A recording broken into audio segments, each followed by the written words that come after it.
Good morning, friends. The New York Post reporting one of the FBI's most wanted terrorists who has ties to the terror group ISIS was a regular at a Boston mosque. That's the same mosque suspected Boston Marathon bomber Tamerlan Tsarnaev went to. WFXT reporter Catherine Parada joins us live from Cambridge, Massachusetts with more. Good morning.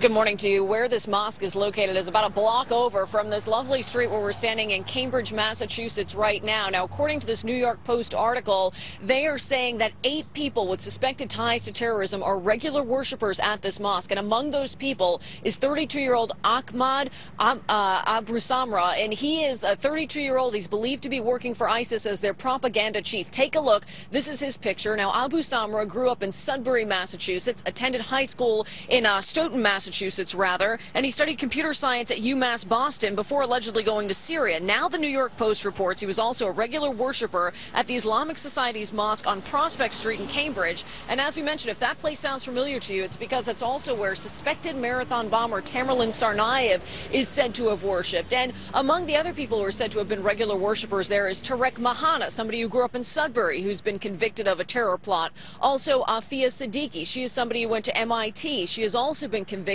of trying to plot a chemical attack in New York City. So once again, Abu Samra, believed to have been a regular worshiper at this mosque, now believed to be working for ISIS in Syria. We'll continue to follow this. For now, live in Cambridge, Massachusetts, Catherine Parada, back over to you. Catherine, thanks so much. Brian, over to you. All right, let's change gears now. Talk about terror and maybe some tactics.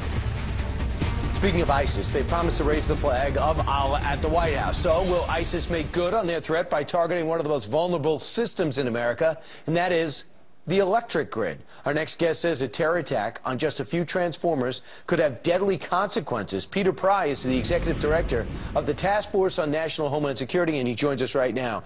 Peter, this has been done before already in Mexico by drug cartels, and your fear is they'll combine with ISIS to do something like this here? Yes, exactly. The Knights Templar, which is a terrorist drug cartel, last year on October 27th blacked out part of the Mexican grid, put nearly 500,000 people in the dark so they could execute leaders opposed to the drug trade. So they've already got experience in attacking electric grids. Over the Labor Day weekend, ISIS was known to be in communication with certain criminal gangs in Juarez. You know, we don't know which ones. We know they were talking about coming across the border to to do some kind of an attack, some kind of mischief, and the border is completely open and unprotected. What do you think the attraction would be to have a drug cartel team with the terrorist organization, being that they have different objectives, one to maximize profit, the other to spread a religious philosophy? Well, actually, they have the same objectives in the sense that you just described. You know, ISIS is the most wealthy terrorist organization in the world, and the Knights Templars and these other criminal gangs will do anything for money. You know, the president's always saying he's got a phone and a pen. Well, ISIS has got a phone and a pen, too. And this would be much more convenient and something they could do much more immediately than having to infiltrate their own people using passports to come to this country. They could just call up these guys, use their pen to wire them $5 or $10 million and say, hey, go to Arizona or New Mexico or Minnesota or New York and do what you did last year in Mexico. And to take out a grid, you want to physically take out a grid, or can electric pulse take out a grid? Would they be capable of doing the latter? They would need a nuclear warhead to do that, and ISIS doesn't have that yet. Although North Korea will sell anything to anybody. North Korea's got nuclear weapons. In a longer-term threat, I would worry about that.